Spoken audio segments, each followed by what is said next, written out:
This is a WPTV First Alert Weather Special.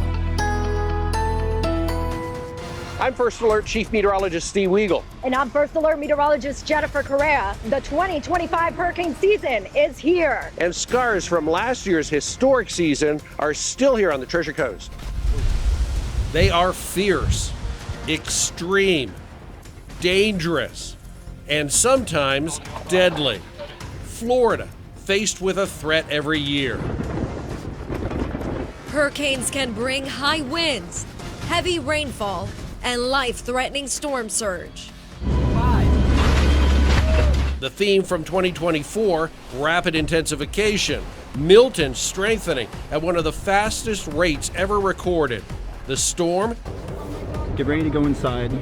Also spawned dozens of destructive tornadoes. We rebuilt this whole area. Now, as communities continue cleaning up from last year, the focus shifts to the 2025 hurricane season and the renewed risk for more harsh and relentless weather. You want to try to be away from any flying projectiles as possible. It's a tornado! Get out of here! The First Alert Weather Team, helping you find ways to stay storm safe and prepare for what may be coming. Grabbing a couch cushion, getting to that safe room. That's something people should do as well. Absolutely. We're here outside the South Florida Logistics Center in Fort Pierce. This facility, or what's left of it, offers a very real reminder of the damage and devastation caused during the 2024 hurricane season. And 3 hurricanes made landfall in Florida last year, tying the record for the most Florida landfalls in a single season. Hurricanes Debbie and Helene roared onshore in the Big Bend less than 2 months apart, but Milton brought the biggest impact to the Treasure Coast, Okeechobee, and Palm Beach counties. That's right. The hurricane was historic in so many ways. It spawned a record number of tornadoes as its outer band swept across the state. The strength of those tornadoes also unlike anything we've seen before. Well, the evidence still full view right behind us and in other areas throughout our viewing area. That's right. Milton was the first hurricane to spawn more than one EF3 tornado, like the one that hit the Spanish Lakes community just down the road from where we are right now. The powerful twister claiming 6 lives, becoming the deadliest single tornado spawned during a hurricane since record keeping began 30 years ago. Now, months after Milton, the debris has been cleared, but the empty lots remain. They sure do. The tornado outbreak also reaching into Indian River, Okeechobee, Martin, and Palm Beach counties. Tyler Hatfield checks in on the recovery process, breaks down damage reports from the historic 2024 hurricane season. Maddie Gordon is ready to be back home. I've been here since 1990, so it's a little tough, but I'm a survivor. Maddie is a survivor. She walks me inside her Port Salerno home, being rebuilt after a tornado struck during Hurricane Milton. When I look at glass, broken glass, it bothers me. Maddie's still thinking. There was so much glass. About being trapped there. I realized how close I came to being killed. But Maddie's picking up. I got a new roof. The pieces. I'm surprised that it's coming together so quickly. Maddie is one of many people who suffered damage from Hurricane Milton. I went looking for answers to find out just how much damage we had in all 5 counties. Here in Martin County, these impacts are just being crazy lately. Sarah Waite with Emergency Management says a total of 2,067 businesses and 67 residential structures were damaged. 32 residential structures destroyed. In total, over $15 million worth of damage. We were 200 miles away from the cone. Those were the impacts that we've seen. In Okeechobee, they had 2 residential structures destroyed, 13 residential and 8 commercial structures with major damage, and around 13 agricultural structures also affected, totaling over $5 million worth of damage. Over in St. Lucie, a combined 1,688 private structures were damaged or destroyed, totaling a loss over $485 million. Back in Martin County, Maddie is looking on the bright side. In a way, we were lucky. It could have been worse. But also looking nervously about what this year will bring. It's kind of frightening to think it could happen again. Tyler Hatfield, WPTV News. Milton officially made landfall at 8:30 in the evening on October 9th. And as the storm approached the state, the National Weather Service issued 126 tornado warnings, with at least 45 confirmed to have touched down. According to the National Hurricane Center's report on the storm, the outbreak included 3 EF3 tornadoes, 6 EF2 tornadoes, 25 EF1 tornadoes, and 7 EF0 tornadoes. This unprecedented outbreak sounds like something you would see in Oklahoma or Kansas. But as Michael Hoffman reports, data shows Tornado Alley may be shifting to the southeast. Monique Richter walks me around Blue Ridge Farms. We rebuilt this whole area. What's his name? Little Bucky. Little Bucky. All the animals were here. She and her parents were here too when an EF3 tornado moved through Jupiter Farms on October 9th. The farm still has signs of damage 7 months later. See water spouts like in the ocean. But you never think tornado? Not here. No, it's been weird weather the last couple of years. From the Palm Beaches to the Treasure Coast, the tornado outbreak related to Hurricane Milton was unprecedented. Just ask WPTV First Alert Chief Meteorologist Steve Weigel. The tornadoes that we saw on October 9th in Milton were more of a tornado alley Midwest kind of weather pattern, where you have what we call a dry line. This is this slot of dry air that moved through in the hurricane. According to the Florida Climate Center out of FSU, Florida actually has a higher frequency of tornadoes per 10,000 square miles than any other state. Recent studies also show that what we know as Tornado Alley has been, for decades, shifting southeast from the Midwest. What causes something like that to happen? Well, it could be several factors. Seeing more tornadoes move into the southeast rather than toward the Midwest. One could be climate change. Another could be the fact that we're noticing hurricanes rapidly intensify just before landfall. So with this in mind, what does that mean for us? Well, for people like Monique, it means taking a more intentional approach to rebuilding her farm, actively preparing for more storms down the line. I wanted everything stronger. I wanted to use thicker beams for buildings, more cement. In St. Lucie County, 6 people died in the October tornadoes. I asked Ron Guerrero, the county's public safety director, how they're planning for the next storm. Enhance those structures to be more wind resistant, that we can do so for especially critical facilities. Guerrero says it's about learning from the past and preparing for the future. There's a higher risk that I'm pretty sure that we can see that again. And so I asked Steve Weigel, aside from the risk of tornadoes down the line, how likely are we to see what we saw in October again? The Milton tornado situation was extremely rare, and we may not ever see it again in our lifetimes. But we should always be prepared with the worst case scenario. A scenario that Monique Richter never wants to go through again. If something like this happens to someone else, which I hope it doesn't, don't lose hope. I'm Michael Hoffman. Whether you're a seasoned Floridian or new to the area, knowing how to protect yourself is paramount when something so sudden and dangerous is right on top of you. The tornado spawned by Hurricane Milton caught many by surprise. So WPTV's Mike Trim worked to find out the best ways to protect yourself and your family when a tornado warning is issued. You get a tornado alert on your phone, you're sitting at your house, it's in your area. What do? Well, we really need to talk about how you would get that alert. That is a tornado confirmed. You get it on your television, you get it on your phone, or even your weather radio. Got one of those here. However you receive that notification, you need to be ready to get these type of weather alerts multiple ways. I went through this firsthand. This was the view outside my family's Jupiter Farms home October 9th last year before taking cover in a safe room, like Palm Beach County Emergency Management Director Mary Blakeney suggests. You want to get into an interior room of your home. So in this home, there is an interior bathroom. Right. No windows, no exterior windows, no exterior doors. Grab whatever you can to shield yourself even when you're in your safest room in your home. Things could fall on you, so you want to still protect yourself. And it may just be your closet in your bedroom. Although it might not be the perfect place, it may be the safest place. Grabbing a couch cushion, getting to that safe room.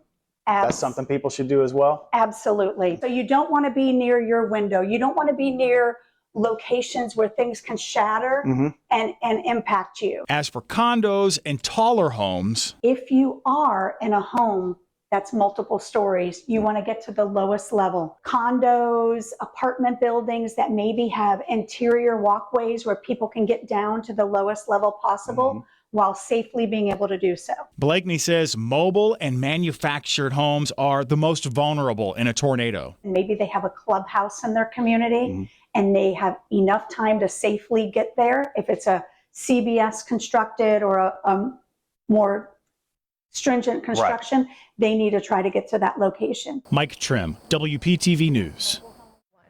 All of those tips, very important to keep in mind this season. Absolutely. It's also critical to know when you need to get into your safe room. Receiving up-to-the-minute weather data could save your life during a storm. I don't think there's another state in the nation where emergency alerting is as important as it is in the state of Florida. After critical issues were reported with the alert system last year, we're following up as the state rolls out a new process utilizing artificial intelligence. And once a storm has come and gone, where do you start with insurance? Figured we need to keep records because we don't know what we're doing. Matt Cessny lays out what you can do now to make the process easier after a hurricane hits. This is a WPTV First Alert Weather Special. Staying weather aware is critical during hurricane season. And making sure you are set up to receive warnings could save your life. Download the FEMA app to receive up-to-the-minute weather alerts. You can also follow the National Hurricane Center on social media for updates on tropical activity. And having a NOAA weather radio nearby is another way to get real-time warnings moments after they are issued. Over the course of our reporting on Milton's tornado outbreak, our investigative team listened to people who rode out the storm, but say they never received an alert on their phones. Now the state is rolling out a new system that uses artificial intelligence to relay the critical information. Zitlali Salache breaks down how it works. In a state where hurricanes, severe thunderstorms, and tornadoes are almost impossible to avoid,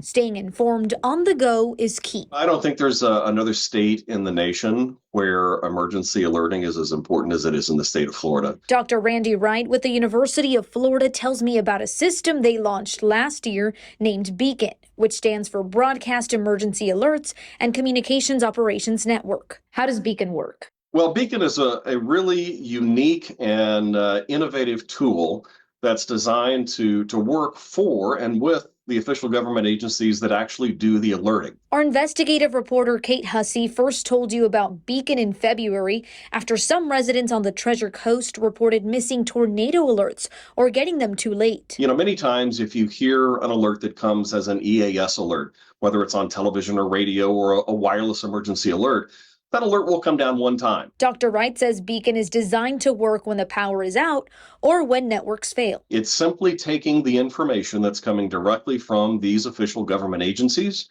and then it voices these alerts, and then it provides the 24-hour, 7-day-a-week radio channel that people can listen to on the local radio frequency. He tells me it's a collaboration with the Florida Division of Emergency Management. He says the alerts can be heard through local radio systems, mobile apps, and even through streaming for those who may be evacuating. Having as many tools to be able to deliver emergency messaging is really critical. Now to another issue you want to square away before a hurricane approaches. We're talking about your insurance policies. A recent study shows the average premiums for Florida homeowners shot up nearly 60% between 2015 and 2023. Matt Cessny looks at what you need to have in order ahead of hurricane season. Here in Mariner Village in Martin County, it was the twisters from Hurricane Milton that caused all the damage and gave homeowners here a quick lesson in how to deal with homeowners insurance. There was never a part that was okay. It's been a challenging 6 months for Barbara DeMarco. Her claim finally settled and roof repairs now around the corner. And she has some advice for all of us. We, at the time, figured we need to keep records because we don't know what we're doing. So we're going to work our way through this. So we wrote down everybody we spoke to, and we had a notebook, an ongoing notebook of everything we were doing. Record keeping with insurance is rule number 1.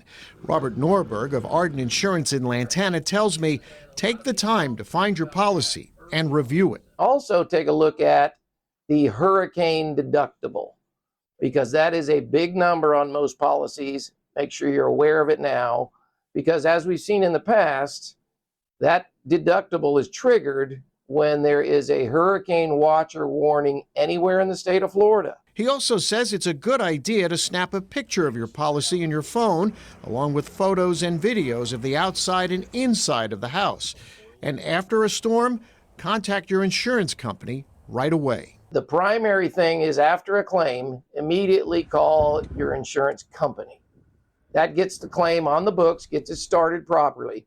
And there are times, if you use a third party, you give up or sacrifice some of your coverage limits. No one knows when or where that next storm will come, but being prepared to deal with a storm is the one thing everyone should do. In Martin County, Matt Cesny, WPTV News. WPTV's Matt Cesny has been covering Florida's coverage collapse for years. He's constantly working to find solutions for people faced with the rising premiums. Yeah, you can reach out to him directly with your questions at the email address on your screen. We've also made it easy for you to connect with Matt on our website, WPTV.com. Coming up, electricity. It's something we take for granted every day. But losing power during and after a storm can have devastating consequences. We're going to be prepared for whatever Mother Nature brings our way. Up next, we're going inside an FPL command center, looking at the new technology being used to keep the grid connected all season long. Florida Power and Light says it's already working around the clock to keep the grid connected, from reinforcing poles to installing new underground lines. The utility says it's always investing new technology to get the power back on faster to customers. And that investment is paying off. FPL says tens of thousands of its customers did not lose electricity last year because of the actions its workers took. Victor Jorges takes us inside an FPL command center where the focus is on keeping the lights on for everyone. What can people be doing right now to prepare for hurricane season? And we encourage our customers to take a hurricane season seriously. FPL spokesperson Cameron Eppinger tells me right now you should consider safely testing your generators. If you or your loved one relies on a medical device that needs power, have a backup plan now. And always keep safety top of mind. Undergrounding neighborhood power lines, hardening our overhead infrastructure, and maintaining vegetation across our entire service territory. During last hurricane season, the grid rerouted power and helped avoid more than 800,000 outages. Think about your GPS system. That's exactly how our smart grid technology works. Once the storm comes and goes, FPL says they'll work as fast as they can to get your lights back on. We have a tried and true restoration process that's guided by the simple principle of restoring the largest amount of customers in the shortest amount of time. Victor Jorges, WPTV News. Still ahead, thousands of Floridians are living through their first hurricane season. In the event there has to be an evacuation, there's a proper way of doing it. From evacuation routes to shelter options, we're helping newcomers and lifelong Floridians come up with a hurricane plan. Plus, storm season can bring a lot of anxiety, especially for parents. We kind of just live in stress. We'll run down some tips to help keep the kids calm and reduce weather-related worry. And don't forget about Fido, the key details pet owners need to consider ahead of hurricane season. You're watching a WPTV First Alert Weather Special. Another year, another hurricane season. 2024 brought record-breaking storms. Beryl became the earliest Category 5 on record.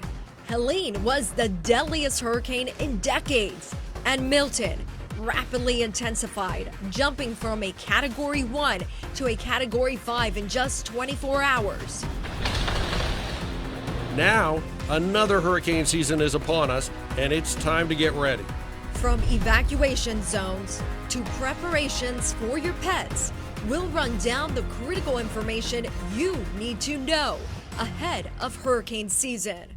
Welcome back. I'm First Alert meteorologist Jennifer Correa. And I'm First Alert Chief Meteorologist Steve Weagle. We are here in Fort Pierce, where evidence of last year's historic hurricane season is still on full display. Yeah, Milton spawned an unprecedented tornado outbreak across Florida. This logistics center on Orange Avenue, just off I-95, damaged beyond repair in an EF3 tornado. It's pretty incredible to see, but the damage is not just limited to this area that we're in.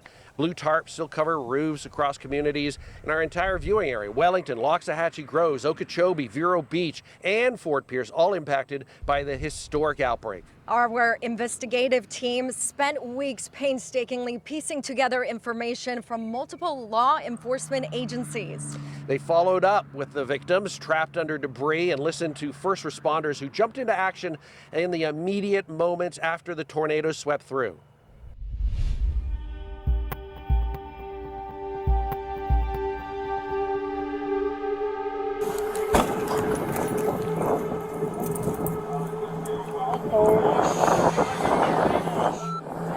When I came to, I was buried.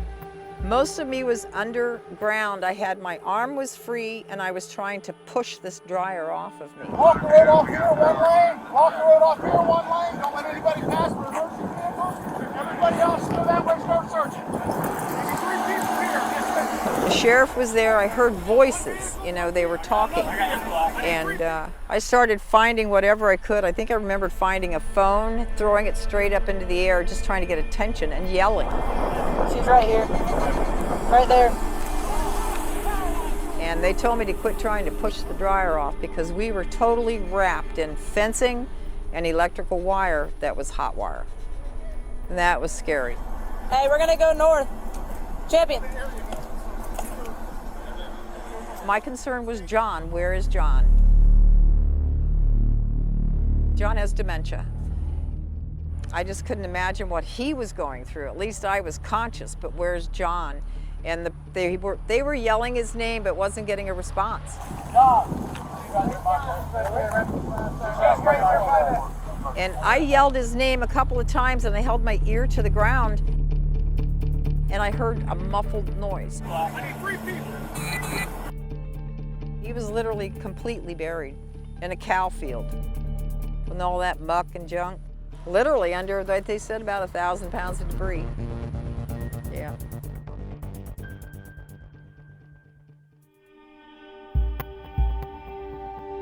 (1531), extremely large tornado traveling northbound from Coconut and Orange Boulevard. I think people very, very badly injured. People are under the debris. It's really incredible to watch how your life can just change in a moment's notice and how important it is to be prepared before a hurricane. Yeah, I can imagine what scary moments, and for them now it's definitely traumatizing. Yeah, it's a rebuilding process, definitely. You can stream The Day the Sky Turned for free. The full documentary is posted right now on WPTV.com. According to the latest census data, more than 450,000 people moved to Florida in 2024. That means, on average, Florida gets 1,200 new residents every day. And this year, many of those new Floridians will ride out their first hurricane season. Holly Davis is finding answers for newcomers who've never experienced anything like this before. That Jill helped me to organize. So you're still kind of in boxes here, huh? After 30 years, Robin Pitch finally decided to join her family, shoving off the brutal winters in Pennsylvania for the perks of Florida's sunshine. Like many who've recently moved to the state, she's getting ready for her first hurricane season. Oh, and I had these from up north because when our power went out, I needed this as well. This year, Florida will break in a lot of new movers. Port St. Lucie is no exception. New York, New Jersey, Connecticut, California are some of the major states people relocated from. Even in the city of Port St. Lucie, that's another of our heavily populated areas. St. Lucie County officials know the real litmus test to see how prepared places like Port St. Lucie are won't come with a practice drill, which is why they're spending this time asking newcomers especially get to know the evacuation routes and flood zones. Holani Davis, WPTV News. No matter how you look at it, preparing for a storm is stressful, and it can be especially trying when you bring young children into the mix. Ashley Glass looks at the ways parents can keep their kids calm even when a hurricane is approaching. Mom and Dad, 3 dogs, 2 cats, 2 kids. Jen and Alex in Jupiter Farms We can roll this down. have done a lot to help their home. Just take the bucket and drop it for each horse. It's all ready to go. And their animals. This is Ligero. Better weather a storm. We kind of go into work mode. But getting their young son and daughter to stay calm, We kind of just live in stress. that's a whole other front. She wants to know everything and have her contingency plans. Jen and Alex tell me when in storm mode, they're mindful of their own energy to help keep the peace with the kids. I think you can't put out that stress because they're going to feel that, and then that's going to make them more anxious. That thought, The children will feed off of our energy. echoed by therapist for the Center for Child Counseling, Darla Mullinex. It's really showing them through your own body language, through verbal, nonverbal cues. Is it important to also be considering the mental health of your family in a situation where a hurricane's coming, especially for kids? Most certainly, yes. And so there's lots of things that you can do to prepare. Like opening up the conversation with kids well before a storm hits. Asking them questions about what are they most scared of if a storm comes. Is it loud noises? Is it power outages? Mullinex says validate the concerns and make sure you're close enough during the talk for a hug. It's going to give that sense of connection that the child has with you, that they really are seeing that you are trying to understand what they might be expressing. Ashley Glass, WPTV News. Doctors say it is also a good idea to get kids in on the preparation process, like putting away groceries and supplies or cleaning up the yard ahead of the storm. Simple tasks can offer a distraction and help keep the stress levels down. The National Hurricane Center is changing its prediction process this year. Up next, we'll show you the new way forecasters will lay out the potential for a storm to form.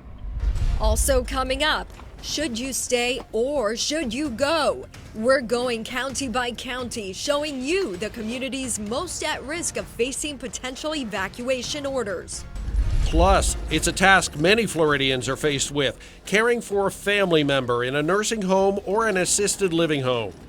We always have a plan in place. We're looking at how these types of facilities prepare and the state laws requiring them to have a plan in place for their patients. And it's time to start stocking up the critical items everyone needs to have in their hurricane kit. This is a WPTV First Alert Weather Special. The World Meteorological Organization is the group that maintains the list of tropical storm and hurricane names. Since 1979, the list has been repeated every 6 years. That means this year's names are the same as 2019, with one exception. Dorian was officially retired because of all the damage it caused. The Category 5 storm struck the Abaco Islands before stalling over the Bahamas, unleashing hurricane-force winds for at least 24 hours. Last year, 3 storm names were retired. The WMO removed Beryl, Helene, and Milton from the list because they were all such devastating storms. Still to come, the National Hurricane Center predicting tropical activity up to 3 days before a storm forms. We'll show you all of the ways that NHC is fine-tuning its forecast this year. And every year, hurricanes separate pet owners from their pets. The simple action you can take right now that will dramatically increase your chances of being reunited after a storm moves through. NOAA has a fleet of specially equipped aircraft that can fly directly into the eye of the storm. Yeah, these hurricane hunters collect critical data that meteorologists use to tell if a tropical disturbance is gaining strength. NOAA also recently started deploying drones that go inside the storm where conditions are most chaotic. While the fleet is in the air, data is transmitted in real time to the National Hurricane Center. Then NOAA's team of scientists and meteorologists analyze the data. They use it to predict when a storm could form and where it might be headed. Those research instruments are the new technology, the future, that we want to sample and experiment with to see how is it going to help us understand a storm in the future. And every year, the National Hurricane Center fine-tunes the way it communicates that data with the public. Meteorologist Sammy Squires looks at what's changing this year. There are a few different changes happening for the 2025 hurricane season that you may see. One involves the cone. Now, if you have a tropical storm warning issued and also a hurricane watch for the same area, it will appear striped with a pink and blue line that will go vertically across that specific area if you have that specific scenario. Also, there will be a rip current risk map that will be issued if there is a hurricane, even if it's not nearby. So a tropical storm warning or a hurricane, it does in fact cause more rip currents. Now, rip current fatalities have risen in the last decade, many because of the swells from those distant hurricanes. So they will now issue a national rip current map for the current day, the next day, and the areas with the greatest risk. Also, there are going to be new lead times for potential tropical cyclones. Now, potential tropical cyclones is a newer term that's used to describe a system that is not yet a tropical cyclone. So it's a disturbance that does have the threat of becoming a tropical storm or a hurricane before it reaches land. So they will now issue advisories for that PTC up to 3 days in advance. Why? Well, it just gives them a longer lead time to prepare that area for the potential impacts. And there will also be hurricane force wind fields that will be issued for 3 days in advance. Now, that shows where the winds extend outwards, whether it's tropical storm winds or if it's hurricane strength winds. And that shows where the impacts could actually lie up to 3 days in advance. And then also coming in our fifth place here, smaller forecast cone, which is arguably one of the most important. It won't be a big change, but it's enough to show over the last several years that we have actually seen a smaller cone. So from 2025 to 2024, there's only about a 3 to 5% smaller cone, but of course it has significantly gotten smaller over the last several years. You need to pay close attention to what the National Hurricane Center is saying, especially if a storm is approaching. Meteorologist Francis Payton looks at the key differences between two of the most common alerts that are sent out ahead of a hurricane. I'm going to talk to you about the difference between a watch versus a warning. So when you have a taco watch, we're going to use tacos for this example, you have all the ingredients to have a favorable taco night. And when you have a taco warning, as you can see, the taco is put together to enjoy. That's going to be very similar to how we can explain the difference between a hurricane watch versus a warning. So when you have a watch, that means conditions are favorable to experience or endure hurricane conditions. That means wind speeds of near 74 miles per hour or higher. And when you have that hurricane warning, that means you are experiencing hurricane force conditions until that warning does expire. Now, when do we put up our shutters? This is a really big question that always happens during every single hurricane season. It's going to be when the hurricane watch has been issued. So you have 48 hours to put up those shutters and get prepared and make sure that you have your go pack at the ready. Make sure you do also, if you have a dog, have the vet records ready to go, and everyone's going to be well taken care of in that safe zone. By the time a hurricane warning has been issued or upgraded, it's too late to put up those shutters. Should you stay or should you go? That's a question many of us are faced with every hurricane season. One thing you can do right now is find out if you live in an evacuation zone. In South Palm Beach County, the areas most at risk for evacuations are the coastal communities east of US 1. In North Palm Beach County, the zone expands to areas around the Loxahatchee River. Martin and St. Lucie counties' evacuation zones include the barrier islands and neighborhoods around the St. Lucie River. And it's a similar situation in Indian River County. However, communities east of US 1 are included in the zone. Okeechobee County does not have any evacuation zones. However, it doesn't matter what community you're in. If you live in a mobile home or in a low-lying area, a flood-prone area, you may be asked to leave. And if an evacuation order is not issued for your area and your house is not in an evacuation zone, that's when you might consider sheltering in place. If you need to live to a shelter, there are free options available for seniors, people with special needs, and pet owners. In Palm Beach, Martin, St. Lucie, and Indian River counties, you can go to any bus stop, and the bus driver will help you get to a shelter that's already open. And Okeechobee County partners with taxi companies and Heartland Rides to help residents get to shelters. It's a good idea to pre-register for transportation and for shelters because it is required in certain circumstances. One of the main reasons people don't evacuate during hurricanes is because of their pets. Yeah, that's true. While there are many pet-friendly shelter options available, one alternative is turning to friends and family. Reach out to them now to see if they'd be willing to take you in and your pets come along during the storm. Yeah, that's a good option. And there's another option, Steve. Pet-friendly hotels. Websites like petswelcome.com list hotels that are friendly to your pets, your four-legged family members. You don't have to travel far. Have at least 3 options in mind that are all located in different directions. Yeah, it's always a tricky situation. And if you and your pet are separated during the storm, first responders say microchips offer the best chance for you and your four-legged friend to become reunited. Having a hurricane plan in place can be especially stressful if you're caring for a senior in an assisted living facility or a nursing home. And as Ethan Stein reports, there are state laws in place mandating these types of facilities to have an action plan. With Lourdes Noreen McKean's senior living facility being a short hop from the water, The phones start ringing. Sister Diane Mack hears the concerns from patients' families during a storm. We've weathered a few hurricanes. Their checklist includes food, water, a 7-day supply of fuel for the generator, and an agreement to transfer patients to other facilities if they have to evacuate. What's the toughest part or the toughest challenge you guys face when a storm comes? Panic and waiting. The fear is a potential death. Hurricane Irma in 2017 knocked out power at a different nursing home in Broward County. No air conditioning killed more than 10 people and led to new state regulations. Hey, if it's time to go, I'll go. Marilyn Heatherton says she's making preparations in her nursing home.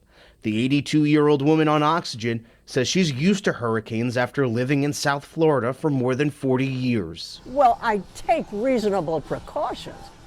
I usually have plenty of food and water around. Others are required to have those preparations. We always have a plan in place. Since some facilities are required to have a plan in place. Ethan Stein, WPTV News. And Ethan brings up a good point about your stocking up on your hurricane kit. It's crucial for your safety and well-being during and after a storm. Yeah, that's right, Steve. Here's a breakdown of essential items to include. You should have at least 1 gallon of water per person per day for at least 3 days. But you can consider storing up more if you have the space. And it's also a good idea to have a 3-day supply of non-perishable food items like canned goods, protein bars, dry fruits, and nuts. You'll want to have a first aid kit handy, including a 2-week supply of your prescription medications. Stay informed with a battery-powered or hand-crank NOAA weather radio. Flashlights can also come in handy for power outages. It's also recommended that you have some cash on hand in case the electricity stays out for an extended period of time. Also, store copies of essential documents like insurance policies, identification, and medical records in a waterproof container. Yeah, and don't forget cell phones with chargers and backup batteries. And I recommend those chargers that are portable, already have a charge with them. Yeah, good idea. We have a hurricane checklist. It's included in our Hurricane First Alert guide. Point your phone's camera at this QR code to download it right now for free. So, Steve, what's your must-have hurricane kit essential? Well, it's a little weird for us because we're at the TV station, but I love trail mix as a non-perishable food item because it keeps you full, it keeps you with a lot of energy, has good carbs, but obviously flashlights and some way of communication, either an iPhone or an Android or a weather radio to keep you up to date. You have to have some communication. Yeah, I would say that battery-powered radio for me, but water for sure, and then even a battery-powered fan because, you know, when the power goes out, no AC, it's very humid. And it could be a long time, too. You know, it's a great idea. We'll be right back.